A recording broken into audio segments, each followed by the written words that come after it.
that's really where the magic happens, being able to switch between those in these best-of-3 matches to Me really had one of these standout strategies that came into this.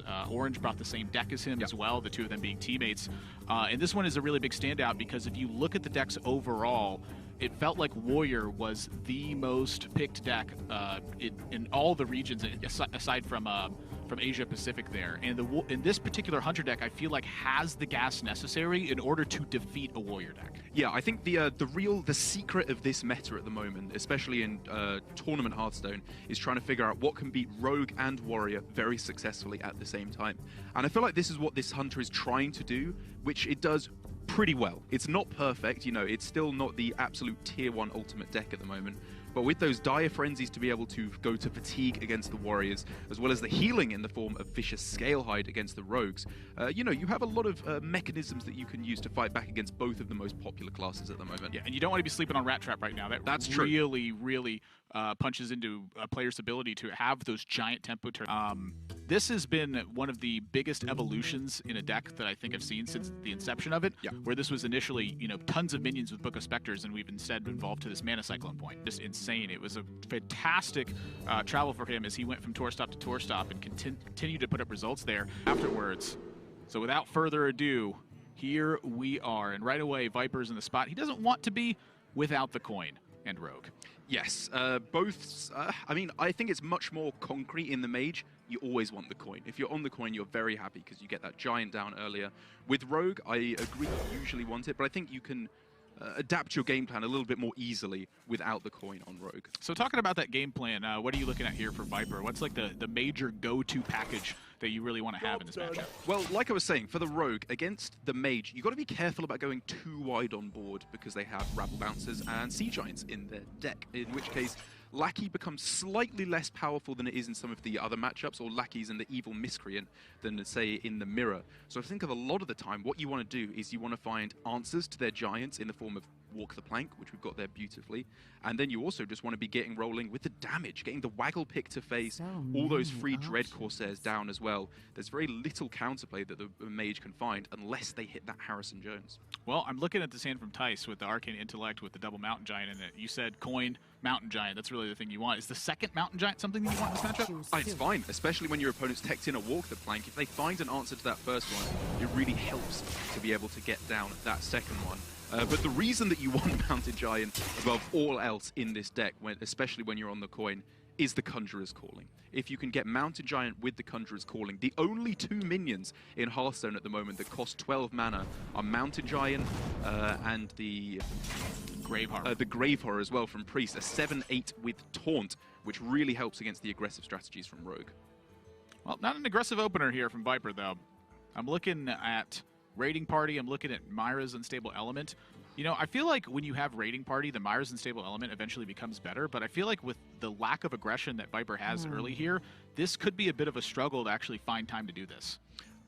I agree. It's obviously not the dream, but I think the other half of his hand, which isn't the card draw stuff, helps him get to the point where he will be able to use those efficient card draw cards. Like Walk the Plank just gets him a little bit more time. He's not going to be blown out by an early Mountain Giant from Thijs, so he should be able to find the time to get those raiding parties down. So I guess kind of what you're alluding to here is this isn't like the classical type of Miracle Rogue where when you have to use your Eviscerates and you have to, you know, use Deadly Poisons to clear off board, you're not missing the damage afterwards. You have enough gas in the tank still.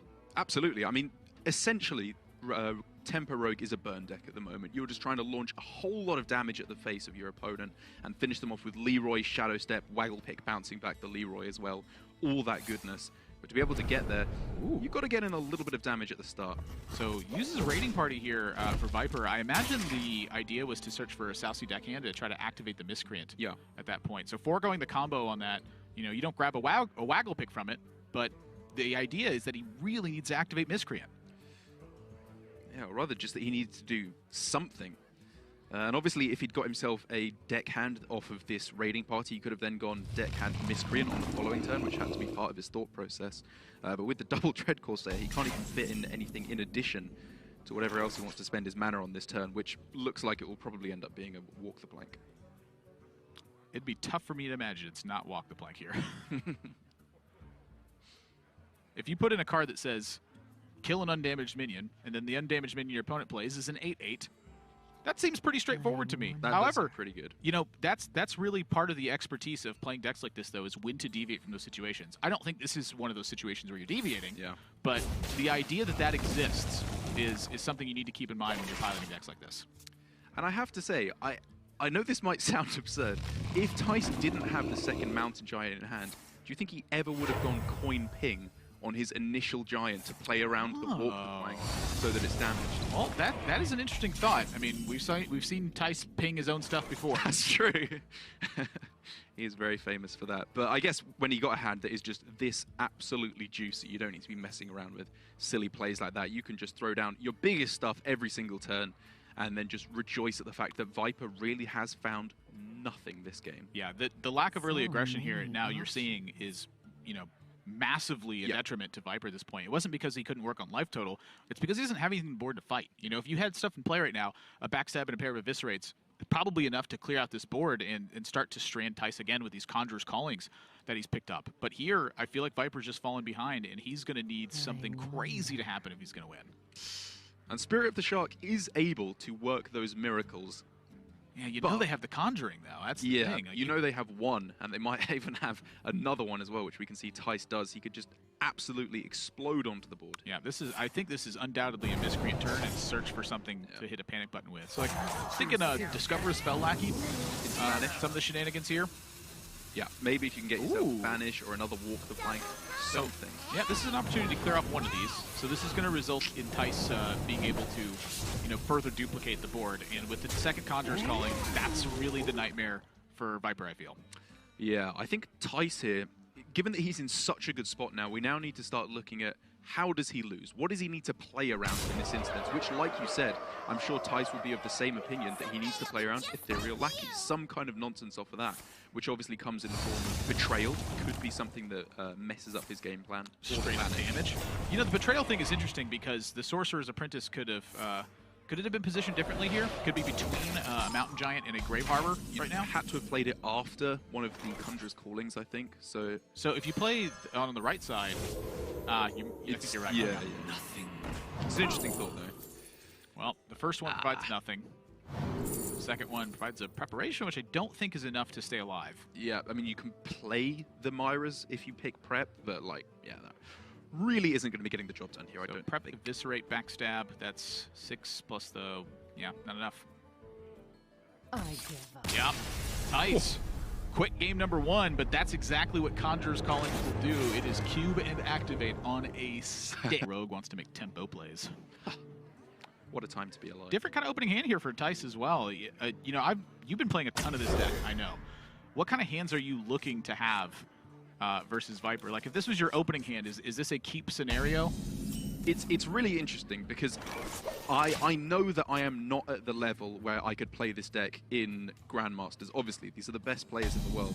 But I often find that while these kind of hands with Mana Cyclone and all these cheap spells can seem very powerful, they seem very flashy and exciting, a lot of the time I feel like they're not actually delivering the meat of the deck. The actual physical stats on board pretty much purely comes through the form of Mountain Giant, Conjurer's Call, Rabble Bouncer, and Sea Giant, your big minions and your powerful spells in the form of Conjurer's Calling. So I can understand why Thijs would be happy with a hand like this because it's got draw and it's got a little bit of generation with the Cyclone as well, but it is not the dream hand. The dream hand is what he has. Viper in a scenario where you're just going to dagger up and punch. That's one of my favorite plays in the whole Rogue deck. It sends a very distinct message to your opponent. Which is, I'm going to poke you. Yeah, or I have a Waggle Pick in hand. Oh, right. A lot of times you'll see players save the dagger when they don't have Waggle Picks, or sometimes even when they do. Yeah. Just to be able to fight for board scenarios there. There's not really a lot of stuff in Tyson's deck that Viper's interested in daggering down. So here, just take your damage. Yeah, I can definitely agree with that, because it looks at the moment like we've got a pretty straightforward plan here of just SI7 Agent into the Waggle Pick, just keep on hitting your opponent. Whoa. And Thijs here, even though, as you said, this indicates that there's a Waggle Pick in his opponent's hand, he just wants to get stats on board. You know, I think I like this from Thijs, and the reason why I personally like it is because Viper's not on coin. And so what that means is, you know, tempo SI7 Agent plays, or what have you, they just don't work. Yep. And so here, Viper was interested in using the preparation for the Evil Miscreant anyway, but he expends an Eviscerate to kill an Acidic Swamp Ooze, so that way he cannot make headway on Viper's board.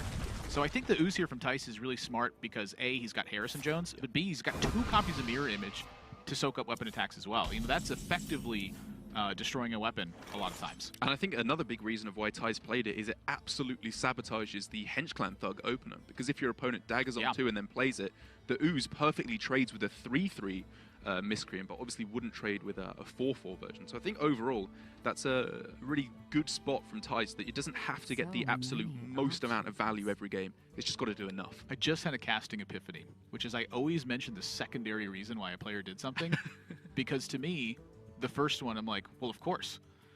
And so I just overlook it. And then you went back and explained, I'm like, why didn't I mention that? That is absolutely the paramount reason to do it, but why did I mention the secondary reason first? Well, you're just queuing me up by throwing me the ball of the basket so I can slam it into the... Oh, it's an alley-oop. If you like. The pass looks good, but the dunk looks better. Oh, the dunk always looks better. Oh, okay. Viper's about to dunk Thijs here with the waggle pick.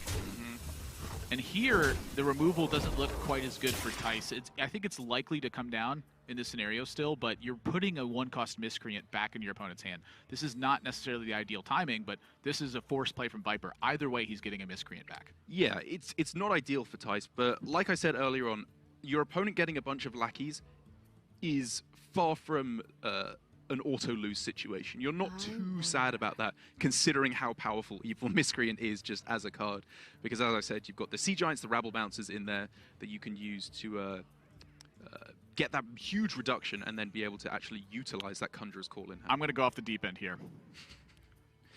What if you Conjurer's Calling the Miscreant first? I wonder. You've got off the deep end.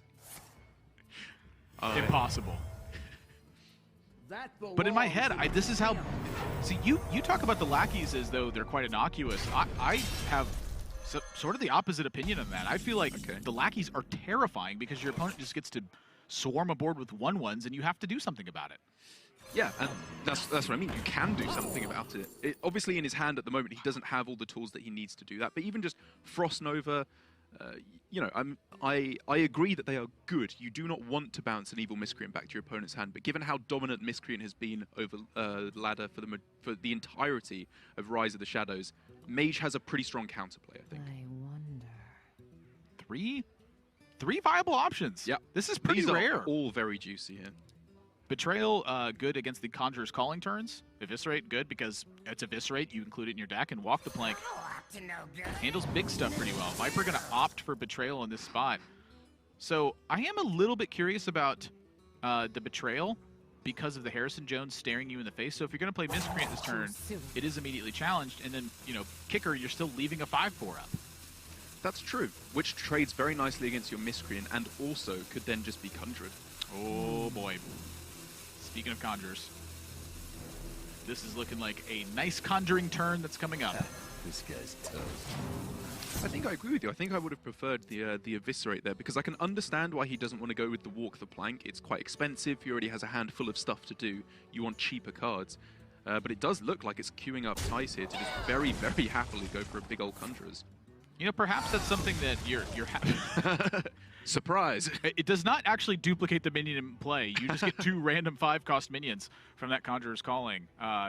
It happening to be a Harrison Jones that's something. Hilarious. Comedy gold. Yep, and then the Double Mirror Image plus the Mana Cyclone, and I feel like Viper is in tough shape now.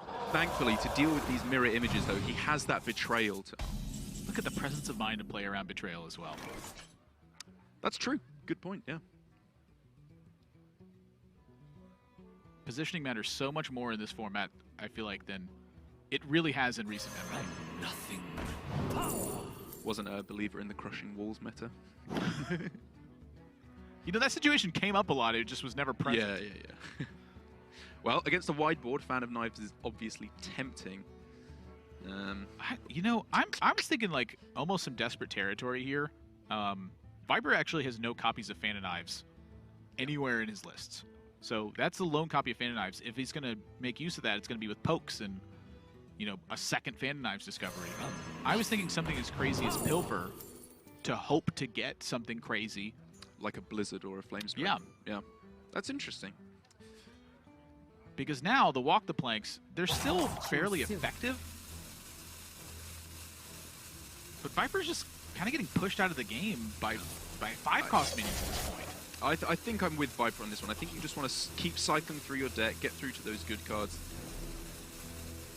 But like you said, at the moment, he's not being blown out like he was last game by some huge giant play. He's just losing on board. Thijs is just tempoing out. Nice pickup. Very nice. Viper dislikes the position here, and knowing Viper, he has a lot of expertise with Rogue, and he will hold himself to a very high standard. I actually remember talking with him about this at the World Championships, where he was very decisively winning a game, and he had missed a play where he was like, well, I could have made my questing adventure an 8-8. And it being an 8-8 was the difference between snowballing the game and not snowballing it. And it was at 7-7 instead. He actually put himself in a position where the right combination of cards in the opponent could put him in a position to lose. I'm curious what he spots here that would have been any different, because this looked pretty fantastic to me. Yeah. Like, what's missing? That's what I want to know. His head shake is very telling to me. As in, he thinks he made a misplay. Yes. Well, I mean, look at it. Hunter Ace and Viper are two of the most self-critical players I know. And look at it. They both ended up in the World Championship finals. Big bad Archmage off the Conjurer's Calling, and Viper is not happy about it. I'm not sure if oh boy is a general exclamation or trying to get me to pay attention and calling me boy. I'm kind of here for either. Oh! 12 taunt gets picked up from it. You gotta laugh at that. You gotta laugh that one off. I don't think Viper gets out of this situation. Like, I agree. Now the thing about it is This was filthy. Well, Thijs' backup hand is it's stuff. It's good. It's really good. Viper's just missing the ability to make more impact on board. His hand is stuffed of just walk the planks. All right. So what does the Betrayal do? If you cast Betrayal on this damaged Stegatron, and it doesn't really do anything, or it doesn't do enough, I should say. Can't really sap anything. I think you can sap. To me, like sapping Big Bad Archmage, yeah. Or the Boom Reaver is something, but clearly the Big Bad Archmage generating extra value the entirety of this duration. You've got to stop that and figure it out later. Okay, I think the key to this is that Betrayal for Viper, because as we saw earlier on, it actually, the choice of picking Betrayal arguably got him into this position because he didn't eviscerate the Harrison, which meant there was an easy Conjurings call for Thijs. However, even though that might have been what got him into this situation, it might just be what gets him out of it as well.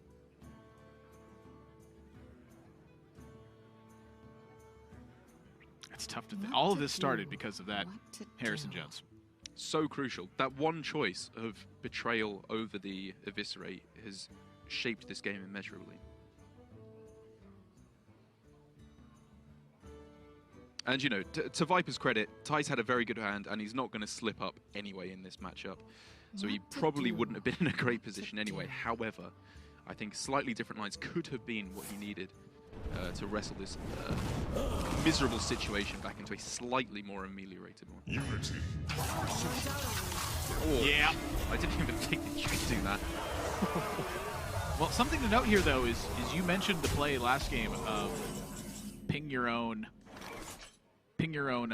minion to keep it, not vulnerable to walk the plank. Okay. In this situation, though, Thijs' game plan, because he has Pyroblast in hand, was just to set Viper to 10. And that plan has now been accomplished. If Thijs does not lose in the next 3 turns, in his mind, he's basically just won the game. Yes. I'm trying to think about it. I think that the ping before you play Ziliax, so it still keeps the Divine Shield, I think that might have actually been a slightly better play, because he's playing double walk the plank in the deck. Yeah, the idea to me is that you shut off the spell lackey so that way your opponent cannot shadow step. Yeah, okay. Crazy. Yeah. Maybe I'm getting a little bit too fancy here. And I believe one of the walk the planks, I think it's a lot of. I never really thought about it. Lackey. But yeah. I think it has a lot of. I mean, Thijs is, I think, fairly aware that Viper's coming into the second walk the plank. Yeah. The problem with the second walk the plank is it's just not really getting the job done. There's still 2 5/2s on board, that are not getting touched. Make that 1-5-2, but now you're going to 5. Yeah. He's very, very, very low on health indeed. But finally, Viper has managed to clear this board, which, to be honest, I did not anticipate he would be able to do this all game. And he's got the heal as well. You know, double life drinker does get him up to 11. And hero power gets a Okay. down to 10. Well, Mr. Living in reality. I will show you fear. Thijs has this one on lockdown. Didn't get the giant, which is a little bit sad for him.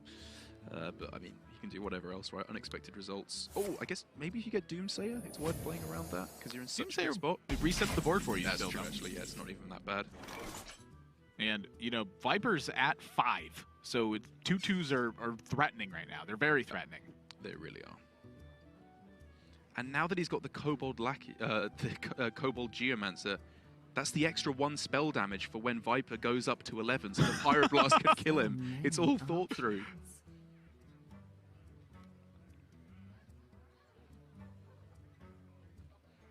Yeah, I think Viper's kind of in the same headspace as us, where he is looking for anything that could even possibly save him here. I look back to that Harrison turn. I think Viper's hand was just too weak to justify the long-term play that he had decided to go for. Yeah. I mean, I'm going to have to settle into these kind of plays where I start nitpicking, because this is the best players in the world. You have to critique their play at the absolute highest level. If they're not playing perfectly, we're going to try and pick them up on it, because their opponents will be. A lot of the time. And I feel like I'm going to be wrong in a lot of those situations, because these I are the fully best agree. players in the world. Yep. But I'm going to give it a shot. That Eviscerate changed the game. Yes, I agree. I think it was... I will nitpick. I think nitpicking is right here, actually. Let's pick his nits. You're right. Thanks, buddy. It's like a waggle pick. It's just the right pick. It was so tempting, though. You can totally see his position of, you know, the Betrayal can be so nutty in this matchup, but it was just a very unfortunate instance. There was the Conjurer's Call in his opponent's hand. And as we can see here, Thijs just kind of dotting the I's and crossing the T's here. That's nowhere near enough heal to pull Viper out of this one, even if there wasn't a Pyroblast All right. in hand. What's the weirdest thing that can happen that works? Well, if there's anything, it's 2 spell lackeys that can do it. A step. Let's try again. You got to think through, like, what is it, though? Like, what does the job? Like, I mean, if you're in Viper's position, if you assume Thijs has Pyroblast, is there anything that does it? I don't Well, think no. there is. You just assume he has no burn in hand. Counterspell? How do you even get counterspell? Pilfer? Okay, Pilfer, yeah. Or But you also have to deal with the board. well, There's too many things. I think that the most likely outcome is he picks Step, Shadow Steps his lackey, plays it for 0 mana, and then plays Vanish. Is like, in his eyes, probably his out. Oh wait, he's got a prep active. Sorry. Oh, he's got a prep active right now, so he wouldn't want to play. Yeah, but this is effectively zero the same mana thing. He needs yeah. the Vanish right here. Okay, yeah, this was the right way to do it then. Doesn't get it. He can just play Myra's here, I guess. Yeah. Viper trying his absolute hardest, fighting tooth and nail, but just fell too far behind in tempo at the end of the day. Thijs is going to take a 2-0 in the first European Hearthstone Grandmasters match, and in very convincing fashion at that. A Pyroblast to end. A nod to the old days. What a way to close things out. Beating the runner-up of this year's Hearthstone World Championship by Pyroblasting him in the face. And you've got to give it to Thijs. It's a pretty